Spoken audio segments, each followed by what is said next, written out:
आज भी वही बीमारी चल रही है। चावला साहब। नहीं आदित्य जी, देखिए एक दिन में ये समस्या यहाँ तक नहीं पहुंची है।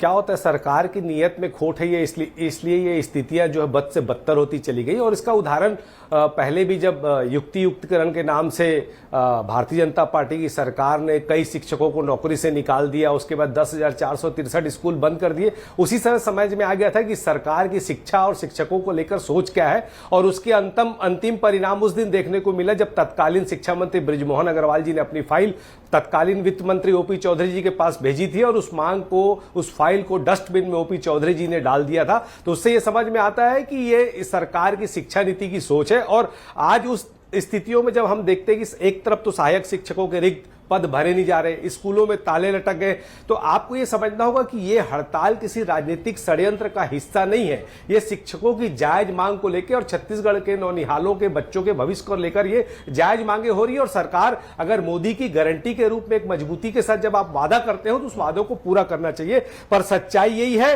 कि ये भाजपा सरकार की झूठ की, मोदी की गारंटी की असली सच्चाई है। और सरकार ने जो वादे किए थे उस वादों से सरकार आज मुकर रही है। आज शिक्षक परेशान है, आर्थिक और मानसिक रूप से परेशान हो चुके हैं। आज शिक्षक परेशान है, कल बच्चे पिछड़ेंगे और परसों छत्तीसगढ़ पिछड़ जाएगा।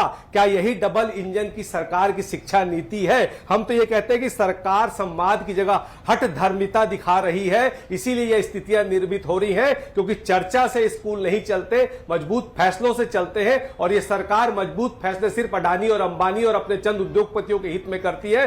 यहां किसान विरोधी काम करती है, मनरेगा के रूप में मजदूरों के विरोध में काम करती है। अब ये छत्तीसगढ़ के भविष्य का निर्माण करने वाले शिक्षकों के साथ भारतीय जनता पार्टी की एक गंदी शिक्षा नीति और मोदी गारंटी की कमजोरी सामने आ रही है, उसी का ये परिणाम है।